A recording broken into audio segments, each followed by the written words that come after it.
Greetings, YouTubians, and welcome back to Wayne's Sharp World, where today we are taking a look at another new knife to come out of VOSTEED. This is a little more on the premium side, but it's one of those ones they do such a good job at making it premium, but not charging the full premium price tag. So we got something good here.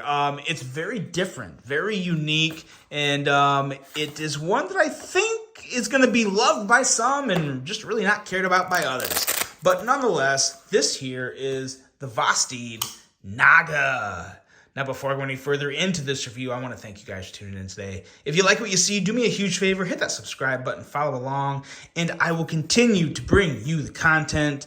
Now, let's take a look at some overall specs on this Naga right here. That is a fun name, Naga.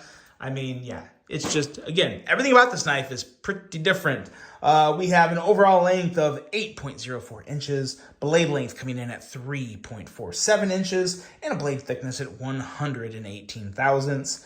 Blade material on this guy, S35VN, which I don't care what anyone says. I don't care whatever happens in the knife world.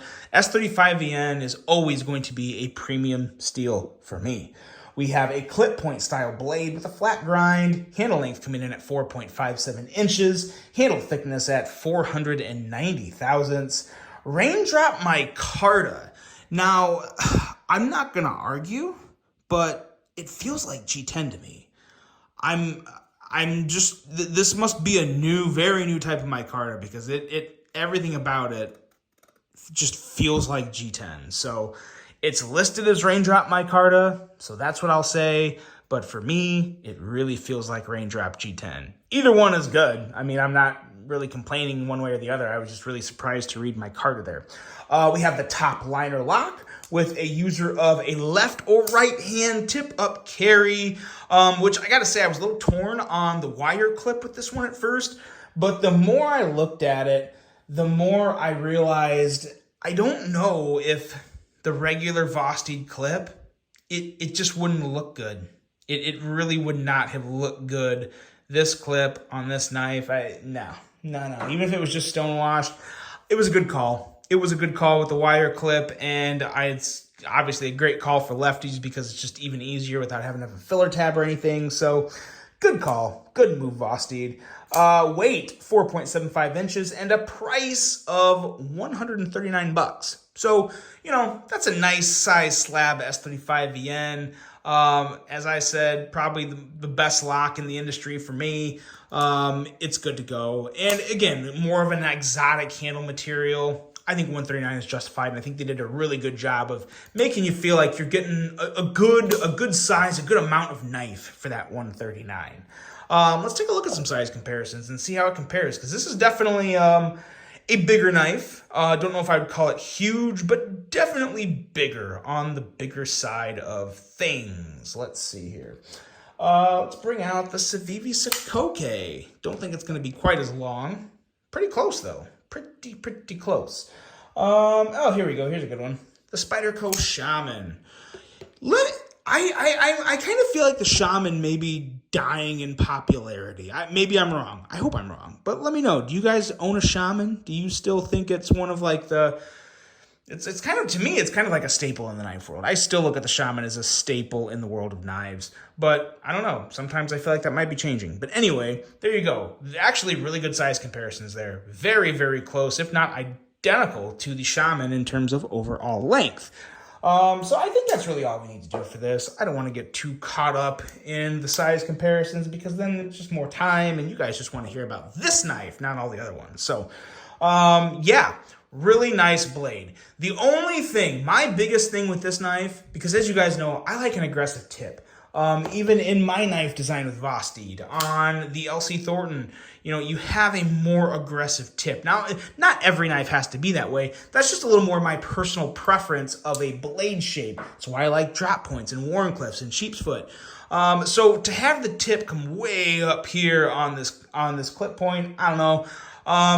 It's not my favorite blade shape in the world, but again, it's still such a slicey blade. Very, very thin behind the edge. very tall grind. So it's gonna be a slicey knife. That tip is just all the way up there to where the only thing you can really do with this is just, you can do some digging and whatnot, but you're not going to really be able to do a lot of super precise draw cuts with the tip all the way back there, which is something that I kind of do a lot. I'll cut into, bags of stuff a lot, into where you can still do it with a knife like a clip point, just a little different approach to get in there with the tip to pierce. So that's really the only kind of drawback for me personally when it comes to a blade like this. But it's still a really good looking blade, and it's still hella sharp. So, it's going to perform just as well, just with a different type of tip work, I should say. But yeah, really, really good looking blade. This little milled out area here, 100% works well for middle finger flicking. So that's very important on this knife.